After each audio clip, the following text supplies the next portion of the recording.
Hello, everyone, and welcome to this evening's event. My name is Randy, and I'm the Outreach Coordinator at your university bookstore, the oldest independent bookstore in Seattle. Tonight, we are thrilled to bring you Robert Roseth, who just published his first novel titled Ivy is a Weed. Robert studied journalism in Missouri before embarking on a distinguished 35-year career at the University of Washington as a public information officer. His new book is a mystery, but he also calls it a gentle satire. He says the humor is meant to point out that the inhabitants of the academic temples are just normal people. You can purchase his book from our website using the book link below. We can mail it to you, or you can pick it up at our store using our curbside service. And we thank you for your continued support. Robert will be joined tonight in discussion with the U Bookstore's own Terry Tazioli. And if you have any questions for Robert, please type them into the chat field for a Q&A period at the end. And now, I am very pleased to present Robert Roseth and Terry Tazioli. Thank you, Randy. It's a pleasure to be here tonight. Hi, Robert. Hey there, Terry. How are you? I'm fine. We got. Can you hear me okay? Yeah, I think so. Excellent. My computer blew up like 2 minutes before this. So. Well, you know, you and I were just talking about this. I shouldn't have brought it up. But this is like the old days of live TV when everything would blow up, and here you are standing there with no microphone, no picture, and hundreds of thousands of people like you, just like tonight. Yeah. Hey, first of all, thank you again. Thank you, everybody, for being with us and for bearing with this for the start. I think we're fine. Congratulations on the book. This is your first. It's my very first, yes. Very, very good. Ivy is a weed. Where'd the title come from before we launch into all this? God's sakes, you know, I was trying to find something that was catchy, and I was sitting at my desk, and I didn't have a second choice, actually. It was the first thing I thought of. And of course, the reference is imperfect. It's to the halls of ivy. And of course, in the Northwest, where my neighbors, one of whom I think is on the call tonight, has ivy in her backyard, and it keeps creeping over the fence, and I keep cutting it back and pulling it up, and it's a weed here, you know? And you can make analogies if you want with, you know, universities and how they sprawl, particularly in their neighborhoods, and, you know, whatever you want. I didn't make it into an extended metaphor, but I thought it was clever enough that it might catch people's attention. I think so. Congratulations. That's get a nice shot. So how long has this novel been stewing in your brain? So stewing it's been marinating for a while. I began to think about retirement about a year before I actually pulled the trigger, when I was about 64 years old. So that was 7 years ago. And right around the time that I decided that I was going to stop working full time, I started thinking about what the hell I was going to do. And when I was in my early 20s, I had written the novel of my youth, which sits in a notebook somewhere else in this room, and I don't even think that I can read it now. But I had this ambition that I wanted to try something really long, because I hadn't written anything more than 3 pages in many, many, many years. I'd written short stories back, 40 years ago, but that was the last time. Mm-hmm. And so, I began thinking about a story. And I can't reveal too much, but part of it was certainly going to be based on my experiences in higher education. But the other part is basically drawn from a cartoon that I remembered from the New Yorker that probably is 30 years old. And I can't tell you the details of the cartoon because that would be to give away the plot of the book. I won't, well, I'll try not to ask. And if I start. So that's where it began. It took me, I sat down after I retired and decided I was going to try and write 1,000 words a day. Okay. And I was used to writing really fast, and I just figured I'd run out of gas somewhere along the line. Mm-hmm. run out of story, I'd run out of ideas, and that would be the end. But I kept writing and writing and writing. And 8 months later, I had, 85,000 words, and I had a draft. So that's kind of where, and the rest is, the trials and tribulations of trying to get published as an old person with no connections in the publishing field and really no idea how to do it at all. So, well, I got to tell you, having done many of these over the years, there are a lot of old people just like me and you who have written their first books later in life and are very successful and very good. You were director of the Office of News and Information for the University of Washington for about 30 years, as I recall, and your protagonist, Mike Woodsen, holds kind of the same position. How do your positions mirror each other? Well, he had probably more freedom from the bureaucracy and was less self-disclosing about what was going on in his life than I was. Mm-hmm. And he was a younger version of me when I started writing the book. So, and he had more of a grounding in day-to-day journalism than I did. He had more experience as a reporter and particularly some investigative reporting. So he had some of those skills that I really didn't. The thing we shared in common is a jaundiced view of the world, a skepticism of bureaucracy, and a way to find, I think, humor as a survival strategy in everyday existence in an office. Mm-hmm. And there is, well, okay, I have to ask this too, and I think you might have the ability to mute me if I start to get into away territory, so feel free. I'm assuming that you have never had to investigate, I don't know, something like a corpse on campus in your career at the university. No, they try and keep me away they kept me away from that kind of stuff. We, in the time I was there, we did have deaths.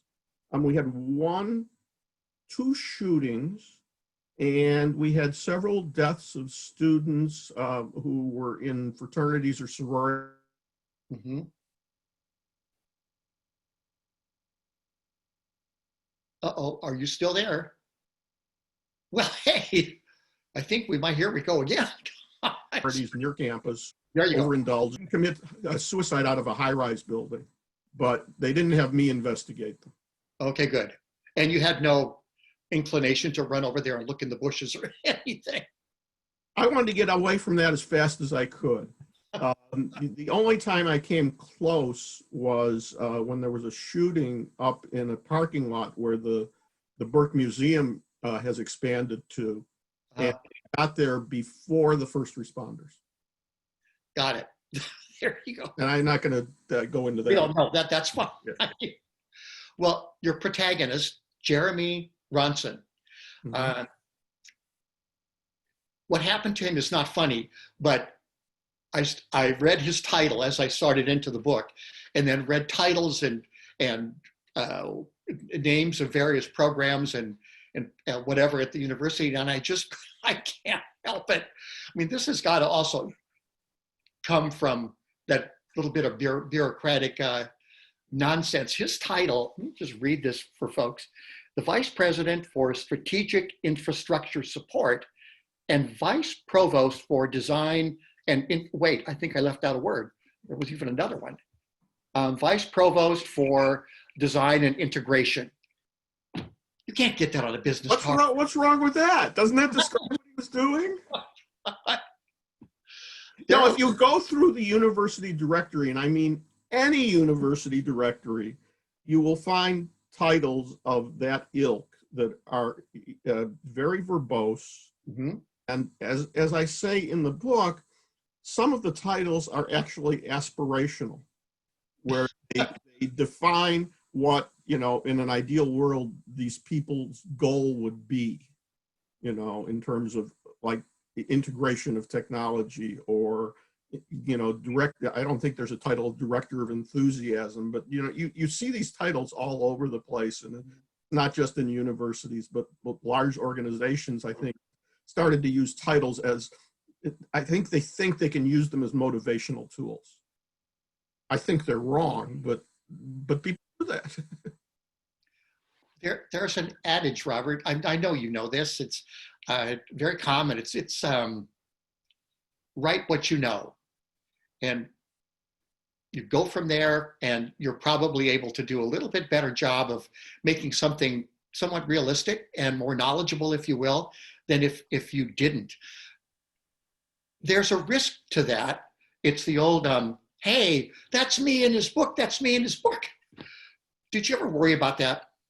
So I did, and somewhere in here is my disclaimer about that, where I said to people, I said, I can't remember where it is. I said, I gave sort of kudos to the people I used to work with at the university, but then I said, everyone else at that institution, you're so vain, you probably think this is about you. And it's not about them. And one of the reasons it isn't about them is I have a really bad memory. And so when it comes to describing people, I would only remember so much, and the rest would be stuff I invented. Mm-hmm. So it's not about them. It may share some characteristics with people living or dead, but no character in there said the same things that I had put in their mouth in real life. They didn't. There were some things that they did that the characters did that whoever people think might have been the model, they didn't do those things. They didn't like that exactly. They didn't behave that way. Were there characteristics? Sure, you always. I think no matter what you're writing, even if you're writing in a fantasy world, you're going to build the characters around some things that you remember or misremember from your life. Well, and Woodsen has to talk to a lot of people in his search for the truth, if you will. Like, what happened to Jeremy Ronson? He believes one thing most everybody else does not. So I'm wondering, as you wrote about the folks and covered the university, how much of what you wrote about, oh my gosh, educators, administrators, how much did you know? And then add to that, how much research did you have to do for this? I'll answer the second question first. I didn't do a lot of research because I had 35, 36 years of experience working in that kind of environment. And the situations that I used were in some cases based on things that I knew would happen or that I hoped might happen, or in some cases that I feared might happen or might have happened. And in some cases they were projections of things that I'd see people and I'd say, well, wouldn't it be interesting if I put them in that situation? What would they do there? And some of these things, I did a reading. I noticed David Brewster's in the audience somewhere. I did a reading at Folio a couple of years ago, and some of the people who were there were my colleagues at the university. And I started to describe anecdotes from the book, and people would raise their hands and say, well, that's interesting, but what really happened was much worse. And they tell me things that, if I put in the book, you probably would have, the book is exaggerated anyhow. So, it would have been hard to say, this is, you went over the line here. So. Well, and if folks didn't know completely how universities work, if you will, the infrastructure actually is, as Ronson's character is charged with. You use some of these people, use many of them, though, to, in a way, to teach me, a reader, about the university and how it functions, and how people see the university, no matter what their position, whether they're an educator, whether they're an administrator, whether they're a temp, whatever. Was that by design? It's a good question, Terry, and I'll be honest, when I started writing, I didn't know what the hell I was doing. I was just trying to tell a story, right? And in the process of telling a story, I began to think about, and this is very late in doing it, I began to think about, what's my point? What do I want to get across here? Mm-hmm. One of the paradoxes of a university is that, as Randy described in the introduction, it really is a temple of knowledge and a temple of rationality. But the paradox of a university is that this often puts the inhabitants there in the position of trying to justify everything that they've done and everything that they've recommended in rational terms. And if you believe that, you believe that there are some humans as a group who are different than others. And that was not my observation. That they were human in many ways. When you know, my wife would hear me tell stories about what happened in the office, and often I would communicate those in 4-letter words in great disparagement. And when she sat down to read the book, she said, I thought it was going to be more bitter. And the truth is, I don't think you can actually write a book. It would be hard for me to write a book about people that I really hated. That would be very difficult. But the other thing is the more time I spent with the characters, the more sympathy I had with them. And so, you know, it's sort of like, you know, the line from Shakespeare, what fools these mortals be. And that's kind of where I ended up in the story, is not highly critical of the people involved. I regarded them with bemusement, but the truth is they were no different than people in you know, any large organization or any facet of life that I've, you know, come across. There are times at which they're champs and they're heroes and they make really great decisions, and then there's other times where, you know, the slow part of their brain is not operating, and they have to shoot from the hip, and we all pay for the results. Well, that said, if you're ready, I know you have a couple or a selection to read for us, right? You bet. Go to it. So this is an abridged section. The only important thing I learned about events like this is you don't have to read word for word from the book. And so I am not going to read word for word from the book. I am going to begin at the beginning, and I will read an abridged section from that. And then I'll stop and I'll introduce. This needs no introduction because it's from page 1. I heard the ringing as I rose to the surface from a deep dive. At first, I thought it was part of the dream, but by the third ring, I was gently peeling back the covers so as not to disturb Andrea.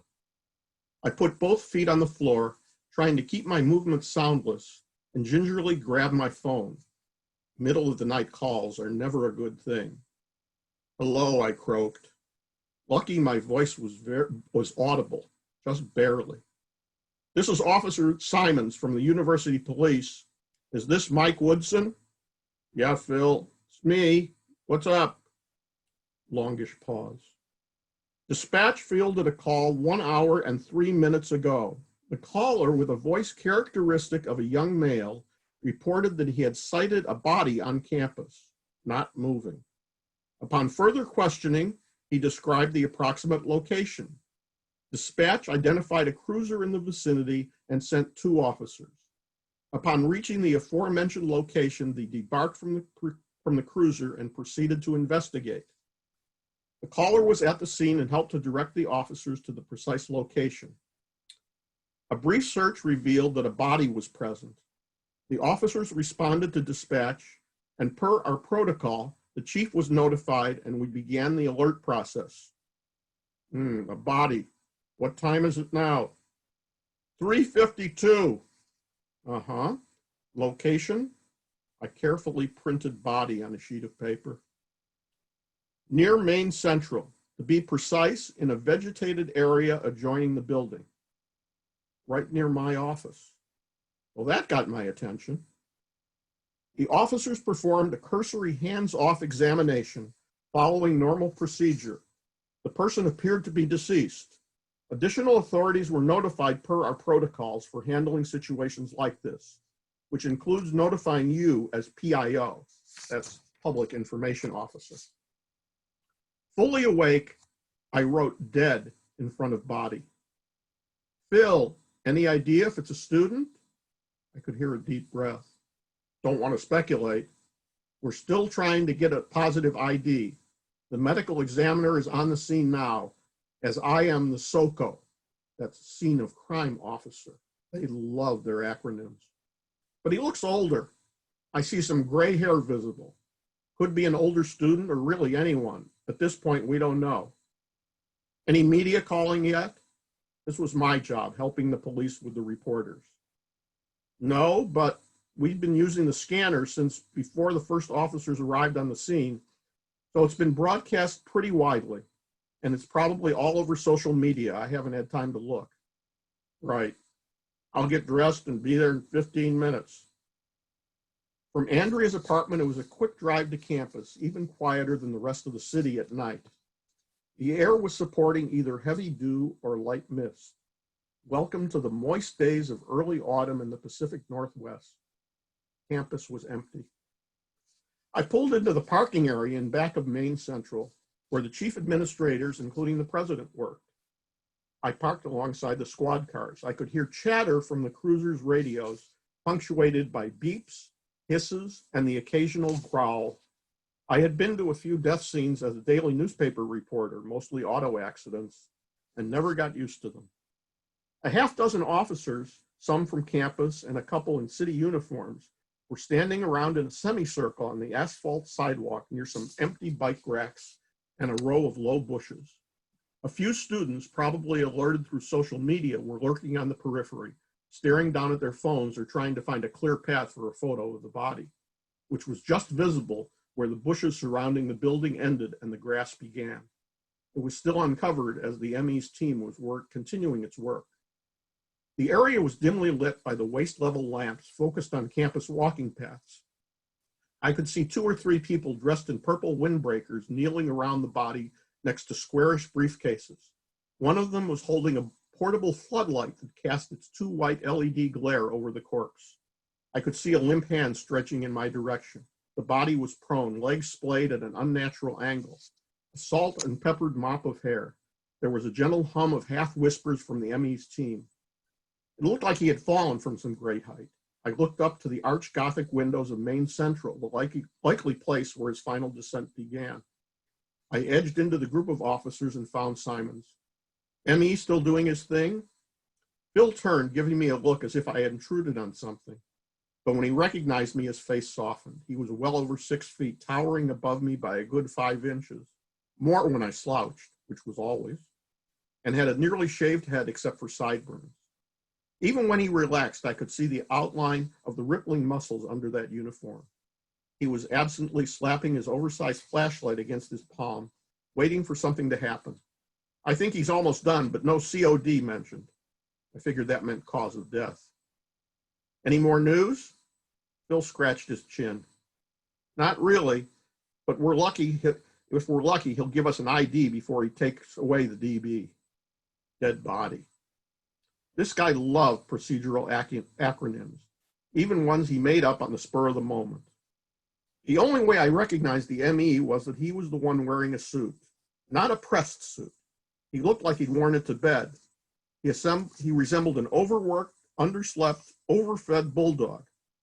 When he turned away from the body, I decided to try acting official with him. I blocked his path. I'm the PIO here. Anything you can tell me? He looked me up and down and scowled. I heard a deep growl. We don't release anything until we examine the body in the lab. Can you at least tell me his name? I'm going to get calls.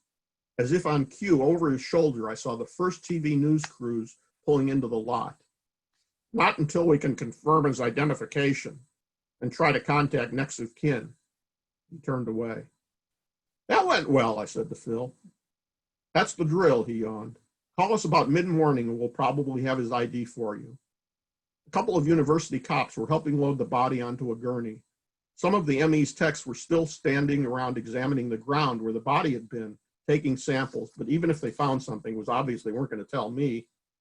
Any reason for me to hang around here? Phil looked around, said, not unless you like watching paint dry. I'll handle the TV crews if you want. Go home and catch a few Z's. Thanks. As I headed to my car, I snagged the TV reporter and told him the little we knew and advised him that at this point, no one was likely to go on camera, but pointed out Phil as the contact with the police department. Calls from reporters started coming in while I was driving home. I figured there was no reason to disturb Andrea twice in the same night by going back to her apartment. At least one of us should get a good night's sleep. Our intrepid local reporters were just filled with incisive questions, and I was ready with witty and complete responses. No, we don't have identification. No, we do not know the cause of death. No, we have no reports of a serial killer on or near campus. No, we haven't alerted the students and are not on lockdown in the dorms. Yes, you can go to the scene, but don't disturb the crime tape if there is any. No, I will not go on camera to tell you we don't know anything. The calls continued sporadically into the early morning, so much for trying to catch a little sleep. I came late to my windowless office in the bowels of Maine Central. Fran, our receptionist, cocked a single eyebrow at my arrival. Late night? You could say that. Cops called me about 3. And a body right around the corner. She perked up. It's amazing how death makes people pay attention. Speaking of which, where were you after midnight? It was part of our usual banter. I have a long list of people I'd like to do in, starting with, don't tell me, let me guess. She pasted a mock grimace on her face, her eyes dancing with mischief.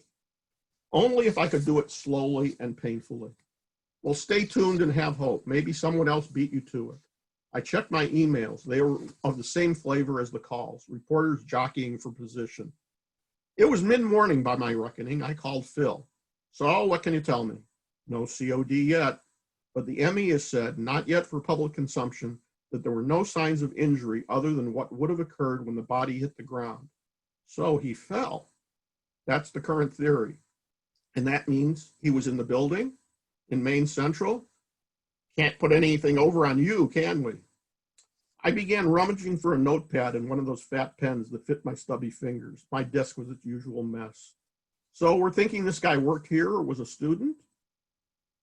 Affirmative. Geez, this was like pulling teeth.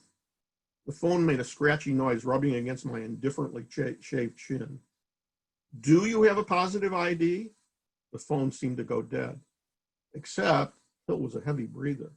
Phil, still there? The ME has confirmed his identity, but they don't want to release it until they've notified family. And if possible, they'd like to nail down the COD. Well, I hope he decides quickly. I do too. Otherwise, there's going to be a real shitstorm. People around here aren't patient when it's one of their own.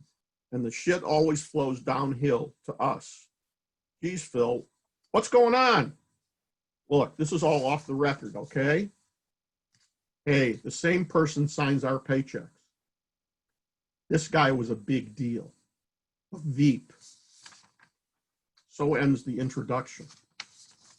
I'm going to read a short, one of the continuing motifs in the book is information is compared through emails. And some of the emails are funnier than others, but I like this one especially, and I guess Terry does too. And it just happens that Woodsen, for some reason, is copied on a lot of emails. And people may think that it elevates the email's importance, although he's never sure about why this actually happened. But we have an email here to the university president, whose name is Marchand Yarmouth. And this email is from Iko Fisher, the sectional dean of the arts. And the subject is your remarks to the university community. President Yarmouth, I know it is hard to please everyone and impossible to mention every program in a 20-minute speech, but your annual address was striking for the absence of a single reference to programs outside of the sciences, medicine, and engineering. I know that we are in an environment where we feel the need to prove that everything we do here translates into money, either feeding the maw of industry with the commercial equivalent of cannon fodder, i.e. our graduates, or turning research into products that can make a buck for someone. Usually not for us. I've read the reports on what happens to our technology, and it makes our laboratories look like farm teams for the corporate sector. Not that it matters to me as a flautist. No one is going to be beating down my door with payments for my recent compositions, as well reviewed as they have been. But I digress. But here you are speaking on campus to a room that should be filled with your best and brightest faculty. And that's another thing. Why have this speech in an auditorium that holds more than 1,000 and then fill just a handful of rows? Can't you offer people a reason to come? And if you can't, well, maybe the age of speeches to the faculty has passed. You should be talking about the whole university, not selected short subjects that appeal to the most unsophisticated palate. I realize we are not living in a golden age for the arts here. Do you have any sense of how demoralized my colleagues are? They see all the attention and, yes, all the resources going to fields that seem more glamorous, and they feel like second-class citizens, and I think that's unjustifiable. Just to keep things in perspective, every concert by our student symphonia has drawn a bigger crowd than your address, and that's without fancy canapes. Can't you throw us a bone? I could write your lines for those richly deserved plaudits. It would be easy. Talk about how the arts make life worth living, appeal to humans' higher and better values, open the mind to possibilities that cannot be reduced to ones and zeros, express the inexpressible, tie us in a very real and fundamental way to all of humanity, past and present. See, it wouldn't be that hard. And I assure you the remarks would put a spring in the step of every single person in the music and art buildings. There. I'm back. Nicely done. I gotta tell you that I think it might have been the white papers that sometimes when you hold things up to cameras and it's white, we get a white balance and you vanish. We couldn't see you sometimes. Actually, the truth is I did disappear. So I just want you to know that. I thought so. I think it's as somebody in chat said, this is going to be a great ghost story, and you know, I think they're right. I'm going to tell people that if by the way, if you have any questions for Robert, use your chat field. We'll try to get to some of those in just a couple of minutes. Well, you and I talked about this before. I just totally cracked up at all the emails. I almost wanted a book of emails. My favorite was, well, I have a lot of favorites, but I think my favorite is the using periods in telephone numbers and not hyphens or parentheses or anything else. Because as I recall, check me on this, periods are warmer. That is the contention. And without disclosing what goes on there, there are faculty members who challenge that assertion, and the call and response is contained in the emails in a way that's inimitable. I wouldn't even try to characterize it. You have to really read it to get the import of what's going on. Well, I wonder how many of us out there, and I bet there are quite a few, who over the years have just banged our heads on the desk when certain emails would show up, and then you'd think, oh, how do I respond to this? And there were some great responses. So nicely done. Thank you. Thank you. That was one of the more fun parts of the book. I bet. Some of those may have been based on real things. That some of them were just whole cloth. Well, I'm not going to tell anybody. Right. One of the things, as I read through it, I did a little bit of teaching at the college and university levels, part-time, totally part-time over the years. And one of the first things that people talked about when I entered the realm was university politics. And I just, what? So politics, how much of that played a role? What role did that play in the book? Well, there are, as there are in any organization, there are factions. And there are factions. Faculty as a group, generally at universities, are skeptical of the administration and sometimes hostile. Mm-hmm. And I tried to portray those struggles between the different groups as fairly as I could. I mean, a lot of any organization in which there are disparities of power, in other words, every organization is going to have politics, because people jockey for ascension within the organization, for accreting more authority, for having more say over how things are done, for looking bigger, for looking better. So, you know, and they'll play that out according to their personality. Some people will be very straightforward about it, and others will be quite devious. And, you know, that I hope that, you know, I talked about all kinds of people in there and tried to describe what makes them tick. And, you know, often you see that play out in the political realm and how they decide who they're going to ally with, who they're going to pay attention to. You know, tenured faculty are in the enviable position of not really having to give a damn. Mm-hmm. So, you know, unless they pretend to have futures as high-ranking administrators, they don't have to play the game of politics. They can be as curmudgeonly as they want. And one of the celebrated characters in the book is definitely a classic for curmudgeon. So. We have some questions for you, not for me. You've escaped me, but from the audience, if you will. Here's one for you. In preparation for your work, did you read other satires about you know, the academic world, such as Jane Smiley's Moo or Mary McCarthy's Groves of Academe? So I did reread Moo, and I hate to say I was really disappointed. It didn't give me much in terms of what I wanted to do. But I was influenced by a particular satirical work that had nothing to do with the university, but is one of the most laugh out loud. I tried to get this guy to write a blurb for me, but I couldn't get through to him. His name is Joshua Ferris, and he wrote a book called Then We Came to the End. And have you read that? Mm-hmm. So I don't know how to describe it. It takes place in a PR agency. And the things that it begins with somebody like Spider-Man climbing up the wall of the building, as I recall. That's my recollection too. And it's a PR agency that's in the process of failing. And there is a desperate battle to stay afloat among the people there. And a feeling of paranoia begins to creep over the organization, totally justified. But it's told in such an off-the-wall, funny way that, you know, when I would start working on this book, I would think back to that. Not that I would steal things, but he, you know, was describing. I mean, when my son read this book, he's never worked at a university, but he said that the themes that I used and the experiences I described were the kinds of things that were common in many, if not every, bureaucracy.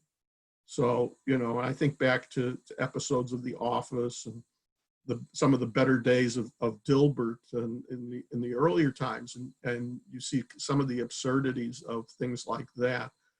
You know, I looked for and I read Straight Man by Richard Russo, which is a very funny book, but took a very different approach than you know, it was all mostly about one guy's personal peccadillos. And so yeah, I read a few, but I would say that Ferris's book had more of a lasting impact than anything else. Well, this one comes from another one from the audience. His name is Bill. I'm not going to say anything else, but I love this one. Bob, first a comment. It's great to see you. You look no different than you did 20 years ago. That sounds like I'm fluffing you. But what I mean is, you look like, I can't even read it. You look like a 70-year-old man 20 years ago. My question, we need to find out who this Bill is. My question, oh crap, I forgot it. No, wait, the defenestration. Defenestration. Where did that idea come from? And tell us about defenestration. So it's one of my favorite words. I mean, what can I say? Defenestration is I can't remember when I heard the word the first time, but if you look up the dictionary definition, it'll be a person that goes out a window, generally pushed out a window. Mm-hmm. But in some of the things that I had to write to promote the book, you know, I asked the question, was this character, was he defenestrated, or did he defenestrate himself? And that becomes sort of the key question in the book. So, you know, that is, in a nutshell, that is the mystery that Mike Woodsen is trying to solve. Okay. So it's right there, and he immediately comes across some things that he thinks make a persuasive case for him to continue to investigate. And he says, I'm evading the question. You want to read the question again? No, that is the question. Where did it come from? Where did the idea for defenestration come from? Just out of my head. Just out of my head. You know, maybe, you know, it was years of walking across campus and looking up, and I worked in a building that's a little bit, was somewhat like that. And the windows looked like doors to me. You know, there actually were spaces where there could have been things like patios out there. And you could imagine, you know, setting up little cocktail tables and being waited on by a guy wearing, you know, a Cinzano button on his uniform and giving aperitifs. And you know, it just struck me that there was very little difference between the doors and the windows, and that you could make a case that somebody could have just sort of stepped out. But, and that, you know, that's sort of the question that opens the book. Okay, there you go. Here's another one. Excuse me. As someone whom Bob taught to write with an assist from Steve Goldsmith, Steve is out there somewhere. I'm wondering how Bob learned to write in this very different genre. How long should a paragraph be? How much description of environment? That sort of thing. Well, you know, you can. I don't know how to answer that question. It's like, you know, I've written all my life. I began years ago writing fiction, and I think that the answer to the question doesn't lie as much in the writing, particularly of the first draft. It lies in the editing. Mm-hmm.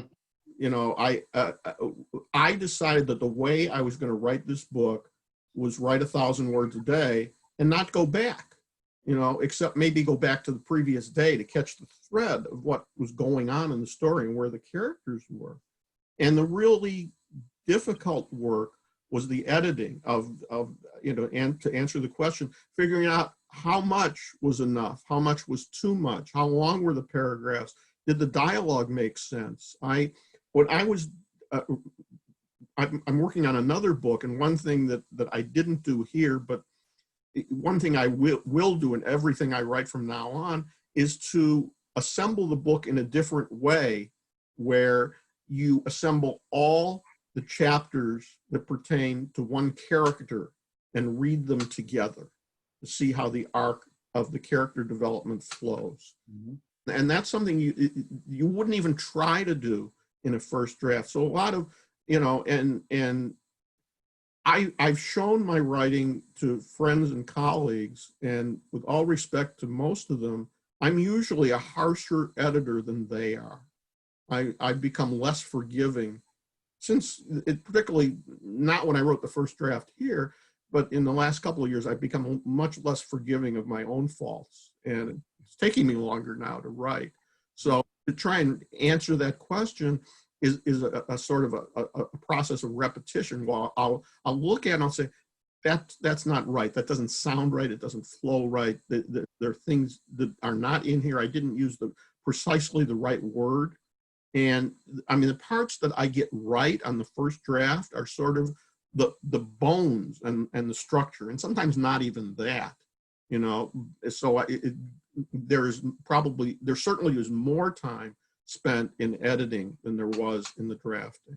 And that's where I think those questions get answered. And it's a question of instinct, of sometimes reading it aloud, reading it in my head, you know, asking myself, could that character really say that? Dialogue for me is the easiest part to write, and it's descriptive passages that I really labor over.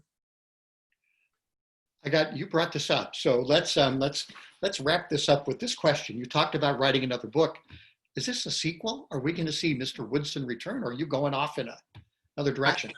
It's, you know, it was funny when I started to tell friends and colleagues that I'd finished a first draft. Somebody asked me, well, what are you going to do now? And my first answer was, gee, I think I only had one book in me. Mm-hmm. You know, and so I started thinking, and I still hold out the possibility that I might do another book like that. I tried to gather background material in Hawaii for the second book because I figured, hell, if I'm going to write another book, I'm going to find a place where I can really enjoy the research.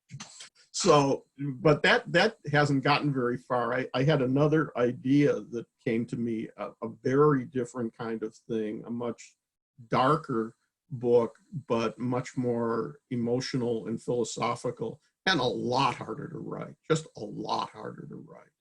And it's going through, I don't know how many edits in my hand. I'm hoping to get it off my desk sometime this summer. And this is a book, if any of you are out there thinking of writing a novel and you have qualms, you should probably find a good developmental editor, somebody that can help you answer the question, does this work? Because, I mean, that's a challenge that I face with this book, because I have characters speaking in many different voices, not all of which are easy to understand. And it's sort of like, how much can I fracture the language and still expect the reader to overcome that challenge? And I want it to be authentic, and at the same time, I want it to be accessible. And that's a difficult kind of thing. And that's kind of where I am with the next book. That's great. Well, I would imagine there are a whole bunch of people in this audience who will be hanging around waiting for it. So I will be. I probably will see it before then, so I can get in my usual harassing comments. How about that? Fair enough, Terry. Whenever you want. You're on. Robert, Roseth, it's so great to have you here. Congratulations again. The book got a starred review, right? Yes, the competition for getting reviews on Publishers Weekly as an independent author is pretty stiff. And they actually talk about you winning the Book Life Prize if you actually get a review, and that's supposed to be the hurdle. And then I only found out about this because I got an email from somebody that was trying to sell me public relations services as a novelist. And the email began, I read your review on Publishers Weekly. Like, huh? I didn't even know it was there. And so I get there, and then there's a star on it. And so I had to go and look that up.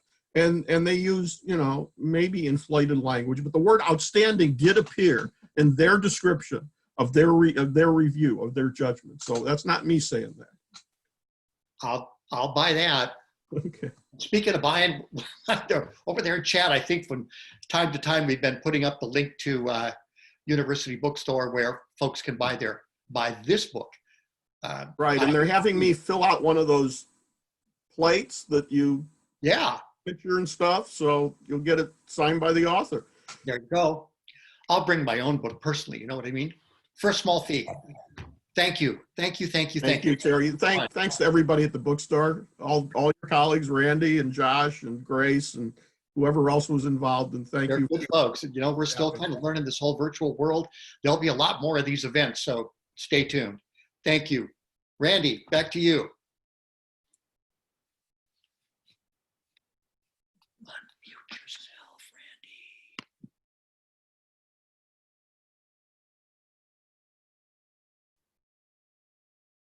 I think Randy needs to unmute himself there.